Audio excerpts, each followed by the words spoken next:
Hello, and welcome to the Imposter Syndrome Network podcast, where everyone belongs, especially if you think you don't. My name is Chris Grundeman, and this is the Josh Snowhorn episode, which should be an interesting one. Josh, who is the founder and CEO of Quantum Loophole, values approachability, accessibility, collaboration, innovation, and growth. These qualities have guided Josh's leadership in the interconnection industry over the last 20 years, helping him build over $10 billion of value along the way. At this point, he's pretty much seen and done it all through key founding and executive positions at Terremark, Verizon, Cincinnati Bell, and CyrusOne. He's an avid speaker at conferences globally, including networking, data centers, real estate, edge networking, and quantum computing. He's been a surfer for 39 years and a snowboarder for 25 years, traveling the globe in pursuit of experiences. Hey, Josh. Thanks so much for being here. Would you like to introduce yourself a bit to the Imposter Syndrome Network? Sure. Yeah, I've been in this industry now. It keeps going in times. Every time a summary is read, it's another year that goes on for really probably north of 25 years. I started out building and retrofitting telecom hotels when the dot-com bust was, or before the dot-com bust happened, when everybody's building, CLEC era, class 5 switch stuff to compete with local telecoms. And then I was hired on by a company called Terremark, which doesn't exist anymore, but ended up being lucky enough to get involved in Napa of the Americas, which at the time when we built it was the biggest data center in the world at 750,000 square feet, 130 megawatts. Stayed there for 11 years.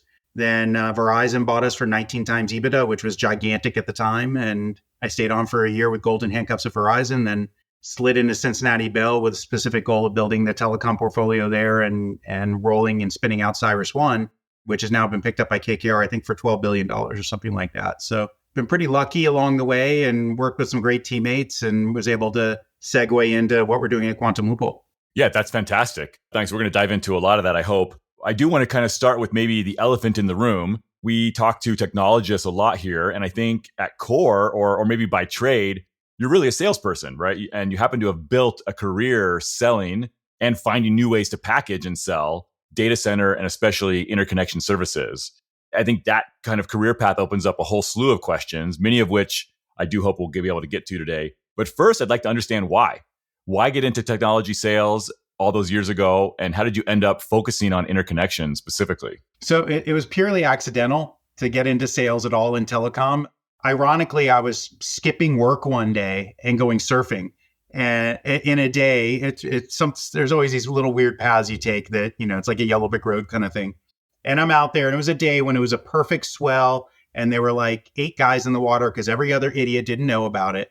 And when you're out there, you create a camaraderie and bond. Hey, we're the lucky schmucks who got to, be out in the water. There was a big guy out there who was on a longboard surfing, loud, boisterous guy. And we're talking and he's telling me what he does for a living. I'm like, oh, that's kind of cool. I didn't know diddly squat about telecom or retrofitting anything.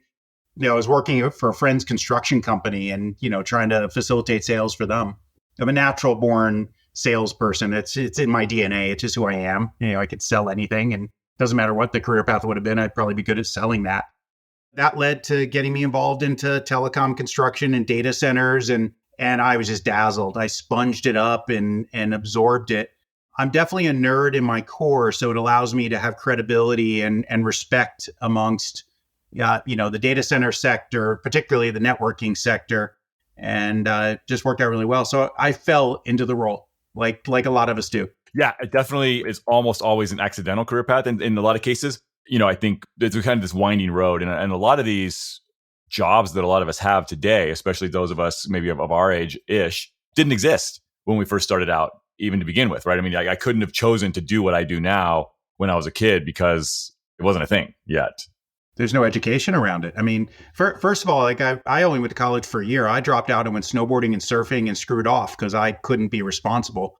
I'm the first person on my mom's side of the family probably not to go to Harvard in 100 years. So my mom went, my uncle, my grandfather, all the way down the path. So, ironically, my path was going to be a guy who's going to surf and snowboard and screw around forever, right? But instead, I end up falling into this world of data centers and telecom and everything else. But it's interesting when I interview people, I look for the qualities as a person. If they're coming into sales or a technology role, it's more reading that person. What is their focus? How hard are they going to work? Are they really passionate about what they do? Education just gives, that sometimes gets you to open the door, but it's the last thing I look at. Yeah, I agree with that a lot. I've talked about that a couple times. The moment I kind of really realized it, I was working, I think, at Cable Labs, and I was interviewing for just an intern position. But these two guys showed up to interview, and they were actually twin brothers. Not only were they twin brothers, but they had both taken the same classes and the same previous internships. So like the resumes are identical, the faces are almost identical, right? They had a little bit different hairstyle, but I mean, it was really like, and so I was like, okay, well, how do I only have one spot. How do I pick one? And after talking to them, it was obvious, right? One guy was really passionate, really wanted to do the work we were doing. And the other guy was like, yeah, I can do it, And that made the difference for me, just that passion level, right? I think, which is, and so since then, I've kind of always gone that way. They were identical twins? They were identical twins, yeah. Yeah, so That's same wild. genes, the same resume, everything exactly the same. But one guy was more into it. Yeah. Yeah, that's interesting. Yeah, there's been a lot of people I used to be on the interview cycles at CyrusOne and others, and I'm like, yeah, this person is not. They're never going to achieve what the role they're going to be hired for. They're no good for it. They just don't have the passion. Right. So yeah. Best in class, passionate people who are really dedicated to what they do. That's what I always focus on. Yeah. And I think they kind of aligned, right? I think a lot of people end up being more passionate about things they're good at, right? It feels good to be good at something. And so you like doing it more. It's a self-fulfilling prophecy to some degree, I think.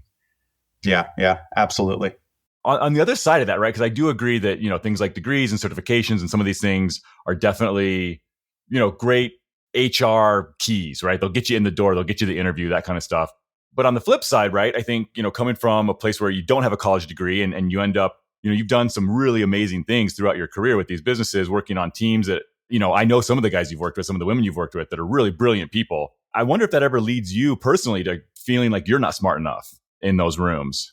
Oh, definitely. There's always the smartest person in the room. I think particularly my weakness going into the business world was finance and understanding that. And I've learned it organically because you have to as you go. But I used to sit there with guys who knew finance or business things that were trained that way, which gives you sort of a foundation. And I didn't have it. I just had unmitigated energy and an ability to sponge up and learn and be passionate about something. So I definitely felt inadequate around that. Also affected me with like Manny Medina, who's the CEO and founder of Terremark when I worked there. He was a finance-based guy. And Gary Wojtaszek, who's now on my board at Quantum Loophole and is a good friend, he was the former CFO of Cincinnati Bell. So again, finance-oriented. So I always felt behind the eight ball. If you're looking at a pro forma or looking at those kind of things, I had to like really, really, really teach myself and learn so I could actually just be on par. So that's something I think that's where education can really matter. Yeah. And so was that has that been your reaction always in those situations, is just to kind of buckle down, try harder, learn more, and kind of catch up when you're feeling, for our namesake, right, those feelings of imposterism, if they do well up? Oh, absolutely. I mean, enough of my history, I'm an internet gray hair. I'm one of the guys who'll build the internet. I didn't know what I was doing. I remember the very first meeting, just to give you how naive I was, when I was presented, there was an RFP coming out to develop the NAP of the Americas, right? The internet exchange piece. I didn't even know exactly what an internet exchange was when I first talked to these guys at this table. So I'm sitting there, I was head nodding like, okay, yeah, I got it. Okay, great. This is a great project. Immediately went and started researching and learning and doing everything else. So, which is funny to people to hear when they know me as being, I founded the Global Peering Forum 19 years ago, right? So the first guy to actually introduce me to Nanog was Dan Golding, Bill Norton, and Brandon Ross. They brought me to Nanog and they told me how to behave. Don't talk about what you don't know about. Don't be salesy. Don't do all these kinds of things. And you have to be accepted by the community, like almost like the mafia, right? And get taken in. And then here I am, my very first Nanog that I go to. I'm like deer in headlights, trying to be all careful, listening to what these guys told me. And of course, I got the entree from those great legends of our industry as well, and good friends still. Immediately, Bill Norton's like, "Hey, Josh, get on a panel with Jay Adelson, who founded Equinix, right? And talk about this data center, this monster thing you're building in Miami that was the biggest in the world at the time." And I'm out there passionately talking about, and that was my entree to this world, So I did it based on my own laurels and own success and did everything as I went, but and a lot of luck along the way. I, be able to harness that energy and then just lucky steps, and of course missteps. Absolutely. Always. Yeah. So fast forwarding a little bit, I think, we've interviewed some folks who are kind of CIOs, CTOs around the bend there. Not very many chief executive officers. I wonder if you could walk us through kind of what, and this may be unique because of the role that Quantum Loophole is playing in kind of innovating within an industry that is also kind of still new in some ways and things like that. So it's probably not this typical CEO job, but I'd love to understand a little bit more about the day to day of like what does a CEO do? I heard cats. Probably about it. No, it's you. When you're the CEO, you do everything from being an innovator and a strategist. You're raising capital. That's a constant process, and managing capital. So even though you have a CFO or you have these different roles, you have to sort of drive that policy and that strategy and bring things along. In a sense, you are herding cats because you're dealing with the emotions and personalities of various people. And if you hire a bunch of rock stars, it's even more complex because their personalities are generally more complicated. You're the one who has to deal with the problems. So last year for us in 2023, we're building the biggest data center campus in the world with the most amount of power delivered to a single site in the world and the biggest fiber ring ever constructed that could run the internet many times over by strand count. Not very far, 43-mile fiber ring, but still the biggest. And boy, it like 2023, we ran into every hurdle and complication you can possibly imagine. Our campus is 3.5 square miles. So we're actually building, it's bigger than the city of London. So we're building a city scale thing of sewage and water and power and fiber. And oh man, it's hard. There was a month when it's stressful things going on. I just didn't sleep. I had dark circles under my eyes and I was physically a wreck from it. So, you live, eat, and breathe all those things. In our case, the private capital that came in before we raised our institutional capital was all friends. So I've brought in money from folks in our industry, like Tom Daly he's an internet nerd like all of us in the networking world, and others that you would know around that side. 85% of those guys are probably from the car world because they raced cars and they happen to be, when you get bumper to bumper with somebody, you sort of trust each other with your lives. And those are the guys who invested. So because it's friends, it drives a passion in me for success for the project because, they've relied on investing because of what I've put forth as a project. So being a CEO is hard. My old CEOs, I've talked to them all and I'm like, I never understood until now how hard it is and how much work it is. Yeah. Yeah. That's a really interesting aspect, right? I think that idea of one of the things you said there was this almost sense of camaraderie, right? And I think I've heard, and not to draw too strange of a parallel here, but I've heard, folks who've been in the military, especially in combat situations, talk about, right, at some point, you're not really doing it for any other reason than the guy next to you or the woman next to you. And, I think as the leader, as the CEO, I can see that being multiplied in really interesting ways where, not only are you doing it for the folks that you've brought along on this ride, but there's some level of responsibility that's got to just kind of sit with you for all of them. Is that accurate? Yeah, for my employees, for the investors, for the customers who come in. And when I say investors, not just the private one, but the institutional one as well, because, they've put trust in the end, in the finality, in my team, and then in me. So it's a weirdly thankless job. And you end up kind of having to be the jerk sometimes. Everybody looks at you and, I'm sure you've had CEOs and you're like, that guy's a jerk. And, underlying, there's always a reason behind it. They're generally not inherently jerks. They're just under pressure from a lot of different vectors to achieve success in something. And they're living, eating, and breathing the stresses of what they're doing. I tell you one thing is the scale of what we're doing at Quantum Loophole is so unbelievably, almost immeasurable and has no precedent. So when you think about it in that context, where it's almost like we're coming to the new world and we're plowing brand new fields and trying to create something from scratch. And every step of the way, it's a battle to get to that end goal of doing what we know is right and doing it differently as well. Yeah, absolutely. I really, really enjoy doing things for the first time, but also I'm very aware of the slings and arrows of, it's much less predictable, right? You can't really get there from here without just trying it. And I do like that analogy to pioneers and kind of, even crossing the mountains and things like that. And just what are we going to even find out there? You don't even know until you get there in some cases. Yeah, I mean, look, in our case, it was, we bored 90 feet, 9 stories below the bedrock of the Potomac River. Do you know how insane that is? I talked to we have AT&T long lines running through our campus. That's the original Ma Bell nuclear survival backbone. and huge 16-foot wide easement. Of course, it was coax way back when on these seismically isolated racks. So if a nuclear bomb hit, it wouldn't cut them, and kind of terrifying. Think about it in that context. Our glorious, internet and TCP/IP, and slinging packets around the world, which we're so passionate about for content to eyeball traffic, was originally a nuclear survival backbone, right? You really think about it as packetizing traffic for survival. So I talked to the old dog. He retired now, but this guy who actually built the ring that runs from the pathway that runs from DC through our campus. We're a former Alcoa aluminum smelter, and then down to St. Louis. He goes, "Oh yeah, we just backhoed the Potomac River,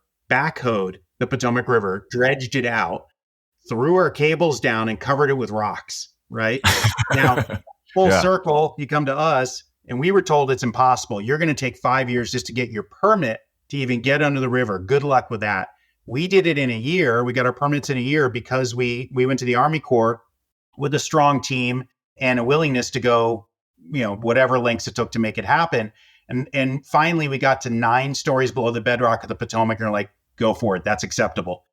Now, you start doing something like that, you're talking about million-pound drill rigs. A lot of people follow my LinkedIn posts around the borings because they're so like, holy crap, I've never seen anything like this. It exceeds what most gas pipelines are because the angle of attack of that drill rig, it's not the directional drill heads aren't designed for that those inflection points where you have to go down so deep and then bend it back up and around. And you don't know what you're going to hit. You can't do geotech borings down the middle of the Potomac River to guess what might be down there. So, I mean, just immensely, difficult. And of course, the rivers, carved that out for millennia. You can imagine there's going to be granite and all kinds of things down there. So we snapped drill heads. We encountered every problem you can imagine, hence my lack of sleep. We're currently boring under the Monocacy River, which is our last little river crossing. We are 130 feet below the bedrock of the river, 13 stories down to be able to hit all these different points. And, we're building something that's never been done before at scale. I can tell you when we do site selection for our future projects, like we look around Dallas, Chicago, Silicon Valley, when there's a river, I'm like, nope. I just don't want to do it again. Done with rivers. We've done enough of those. Done with rivers. That was, so many unknowns. I would take a mountain. I'd rather bore straight through a mountain, really would, than try and do a river again. It's that stressful. Wow. Yeah. I mean, it's fascinating and intriguing to me. I think for a lot of us, right, the internet and computers and this kind of stuff, like it's very virtual, very non-tangible, right? And so to think about these things where there's actual physical construction that's going on out in the world, to be able to allow us to use these things is pretty wild. It's really interesting to see. And the videos are definitely great. I want to roll back to something you were talking about as kind of that role, that thankless role as CEO. I wonder if you've had through your career any just really great standout bosses, managers, CEOs that you've worked under that are worth talking about. Yeah, I mean, the 2 main CEOs I work for is Manny Medina, who is the founder of Terremark, who didn't really know a lot about telecom or data centers, but just knew that it would be a good business thing. He was a finance guy and a real estate developer in Miami during sort of the wild days of Miami. And he was, he built out Coconut Grove and all kinds of things like that, lots of high rises and, but always struggling to develop it with, just enough capital and just enough gumption and enough political influence and the right architects and right builders and all these things. Almost went bust in hard financial times and managed to build this great company. A hard-nosed, businessman. Great to learn from, extremely passionate. He was Cuban, so you get the passion that goes in there. And a cultural difference inside of that company. We had a guy in a little tuxedo outfit who would go around and deliver these cafe con leche coffee things to irradiate you with caffeine all day long. And it was like the business culture inside. And Manny always had a big cigar going. It's very, very, very Cuban culture. And, he looked at me. I was very different than Manny. I am a fast talking, ultra high energy person. And I've known you for a pretty long time, but imagine me when I was in my 20s. I'm 53 now and I'm still hyper. Sure. I was unbridled energy. And he somehow saw that there's the natural sales guy in me, the ability to sponge up information and to do things. And ironically, I was brought in because I knew a little bit about telecom, but I knew 1/1000th more than anybody else in the room. So it made me the smartest guy in the room, one of those situations, right? And he was able to recognize, along with a gentleman who used to be the president of Terremark, Michael Katz, and he he truly was a mentor to me. They looked and said, okay, we can take this guy and we can frame him and bridle him and, think talking like a horse kind of, putting blinders on me and set me off in a direction, and I'm going to be amazing for the business. So they saw that in me when I couldn't even see it in myself. So really recognizing that was great. But after Verizon bought us, I can say that I never encountered anybody at Verizon who impressed me. I was really excited to go work for a Dow 30 company, that, wow, I've really made it. I didn't do the Harvard thing like my mom's side of the family. So I'm the black sheep, and now I'm working for this big company, and I'm a key man. I'm a vice president inside of that company. And that's got some juice inside of Verizon. Very quickly it became evident that there was the entrepreneurial spirit was quelled because the company is just a big corporation at the time. They're smaller now, but they had 230,000 employees at the time. And, I spent the whole first 9 months there in my 1 year of Verizon servitude, indentured servitude, I should say, sort of driving forward and trying to figure out what I wanted to be and if this is the right thing. And very quickly it soured. After about 9 months, they realized that people could come to me and get things approved because I was entrepreneurial, and I was bypassing the approval committees, the 47 layers of things that normally have to approve something in Verizon that stokes that prevents innovation and stops all of that. So what happened, my last 3 months were pretty much pure misery, and I was determined to leave. Ironically, I joined Cincinnati Bell. You wouldn't think, right? And I remember being very nervous going into that. Gary Wojtaszek was the CFO of Cincinnati Bell, and he was interviewing me. I didn't realize he'd flown down on a private jet 3 times to meet me here in Austin at the time. So he was determined to get me. I just said to him, hey, I don't want to work for Jack Cassidy because I heard he's really tough. Now, Jack Cassidy was a former GE guy who was the CEO of Cincinnati Bell. What happens? My very first day when I take the job, I spend 2 hours meeting Jack Cassidy. I'm like, oh my God. Turns out Jack was a really intense guy, but he liked me, and I was one of the people he never kind of cornered and gave a hard time to. So that was pretty nice. But Gary was inevitably my boss, and I got to go through the whole process of developing a business to spin it out within 12 months in an IPO. We got to ring the bell on the NASDAQ, and that was pretty cool. Getting me in a suit and tie isn't impressive in the first place, but to ring the bell up there with the team and then have this amazing growth engine that we created. Gary was a hard driving CEO, called you to task every day. You never felt like you had like the valve had been released and you had a break, but it made me better and really, really taught me the business side. I got under the covers more than I did at the Terremark side. And now, Gary's a good friend, and now he's on my board of directors. So I was on the phone with him this morning, taking advice and trying to figure out, how to succeed and other things I want to do. So I get to call on those folks now, which is it's really cool. Yeah. I'm going to ask you a question that's maybe a little off color. I don't know. But as I hear you talk about kind of, one of the things you've respected in these guys, right, Manny and Gary, is being kind of hard charging, keeping the pressure on, keeping stuff, which gets you to do things you didn't know you could do. I've just been reading the new Elon Musk biography that talks about this a little bit, right? And kind of compares him to Jobs. And then you see some of these same things in like Bezos and Gates. And a lot of high profile CEOs are generally characterized as just being assholes. And you said earlier, right? Like maybe they're not, but there's a reason behind it. I don't know. I mean, is it possible to be a real leader of a innovative, change-worthy, like change-driving company, organization, and also be a nice guy? Are you a nice guy to everyone you work with all the time? I don't know. It's funny. I'm generally really nice to everybody as a person around. I don't like to burn bridges. I think in this industry, I have very few people who would call me an enemy or, they may not wish me well, but that's okay. That happens in any part of the world. You can't satisfy everybody. When it comes to being a CEO, you can try to be the nice guy all the time. Inevitably, you start to become an asshole. I don't know why. I try and have a very flat organization and trust management, and I try and get rock stars to run their things. But invariably, you start to get hard when you want something done, and you start to grow into resistance. But it's right. You become an asshole.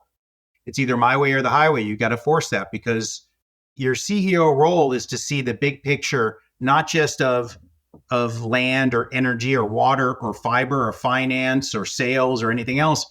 I can't just focus on that. I have to focus on everything. And if one piece of that or two pieces of that aren't coming along for the ride, you become an asshole to make it happen because you have to. Yeah, you got to go light that fire and push it up. Yeah. Yeah. And constantly looking how do you can almost view it like you're a puppeteer but instead of just having one puppet or two puppets like a puppeteer would do, you have 1,000 strings going on.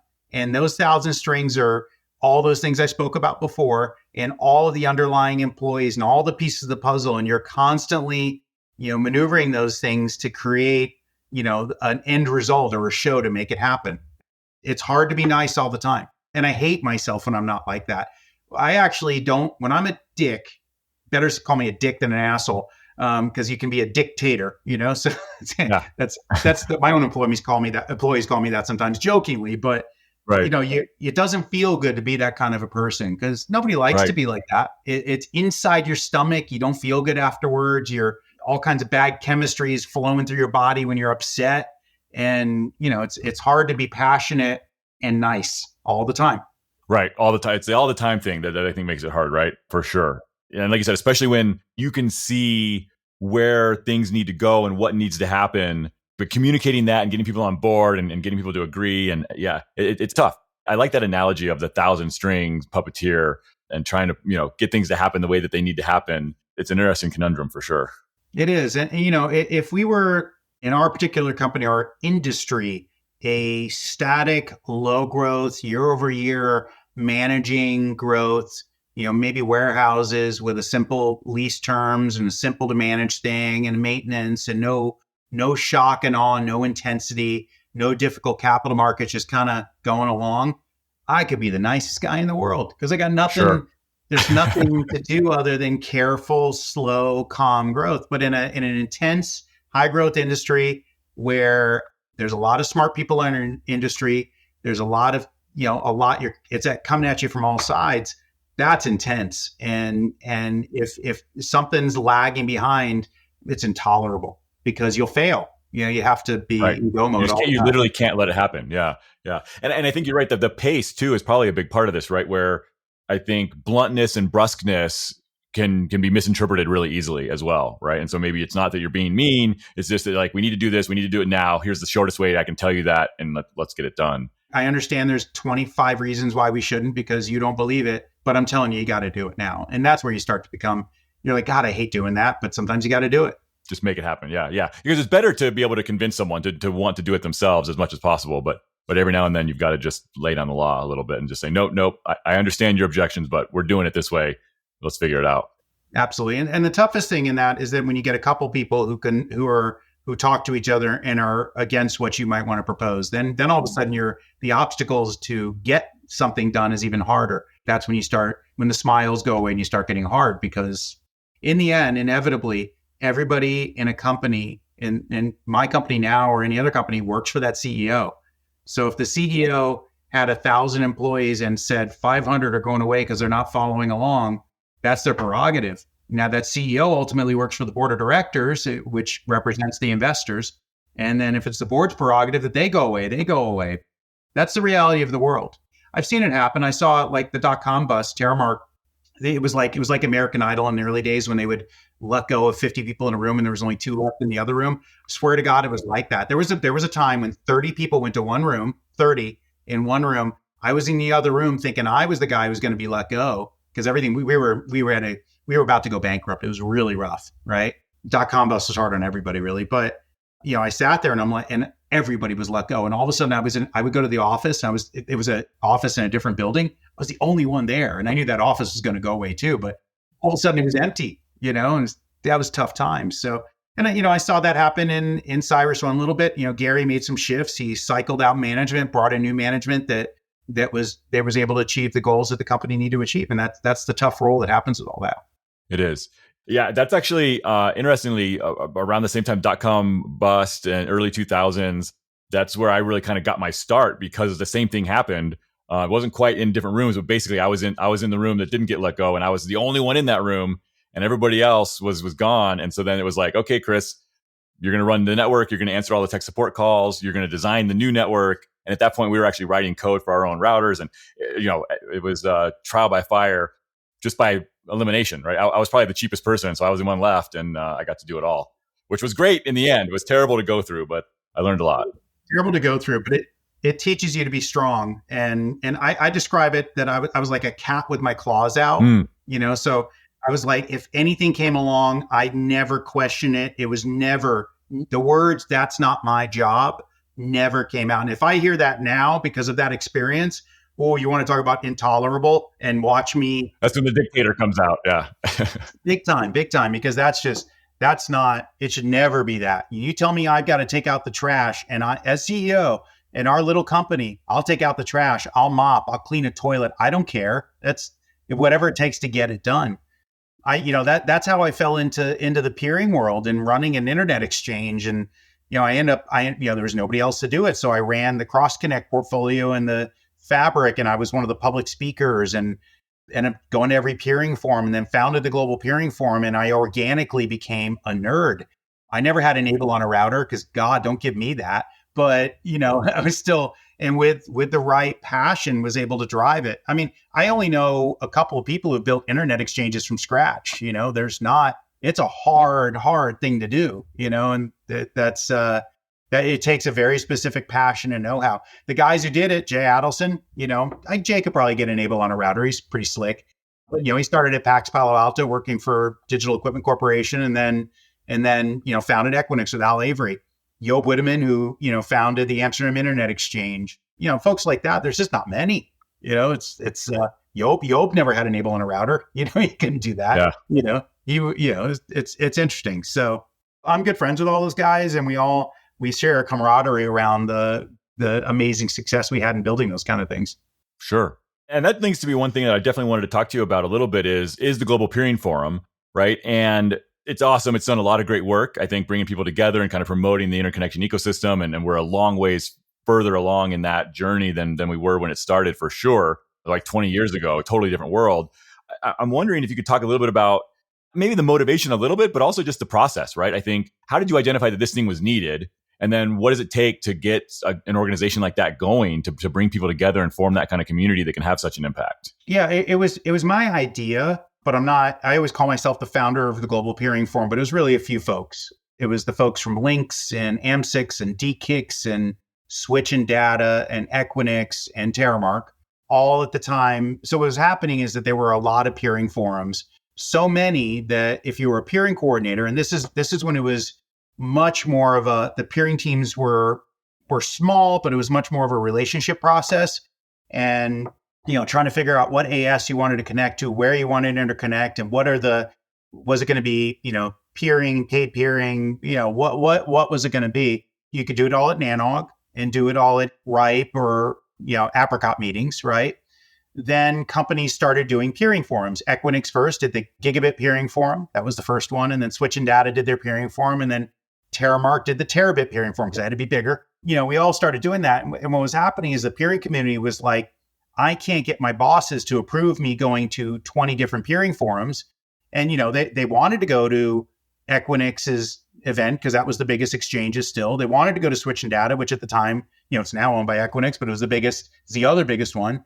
They wanted to go to Miami because, well, we have Latin America. All of Latin America still goes through that exchange. So, but it was tough to get it all approved. So then it was recognized that was a problem, and that our own customers were talking to us. So we all got together and say, let's have one forum that allows all of the peering coordinators once a year to get together and meet.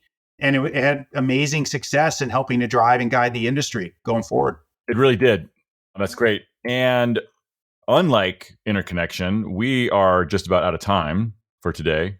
Josh, do you have any projects or causes or anything that we have talked about or haven't talked about that you want to highlight for the Imposter Syndrome Network? Yeah, I mean, look, my focus now is energy.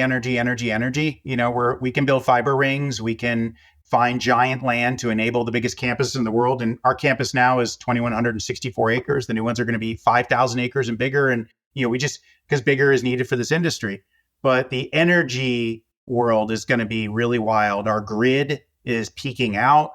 It's getting old. The ability to produce green power and sustainable energy to support the data center ecosystem, which drives the network and routers and everything else that makes it all work, is going to start to be crippled if we don't start driving more energy. So I've never become such an energy, vacuum right now as I am. I'm educating myself and speaking about it and partnering and all we do is think in gigawatt scale, which is just amazing, right? Never thought that world would happen. But if you tell me I could get 10 gigawatts of power, I'm like, it's not enough. I need more. Wow. It's a crazy world now. So yeah, all about energy right now. It's our biggest focus. Makes sense.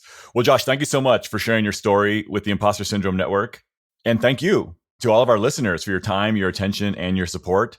If you found this episode insightful or interesting, or even just entertaining, please consider paying it forward by letting others know about this show and the great guests we have on.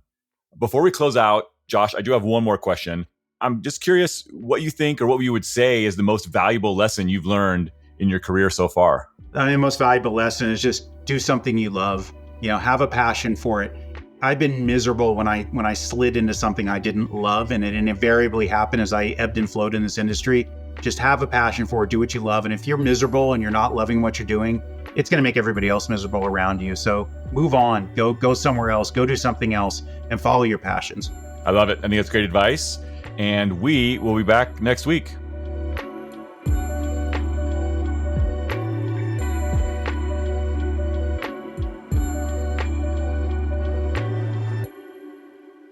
So in that light, so it sounds like there's not anything, I can steer the conversation away from things or towards things, but it sounds like, there's nothing, you'll see me divert if I don't really want to talk about something. That's all right. Yeah. And it's recorded, right? So we can edit stuff out. So you can even just say, hey, fuck you. I'm not going to answer that. And we'll edit that part out. Yeah, no worries. Yeah. No, I probably won't say fuck you. So I'll keep it. I might, you never know.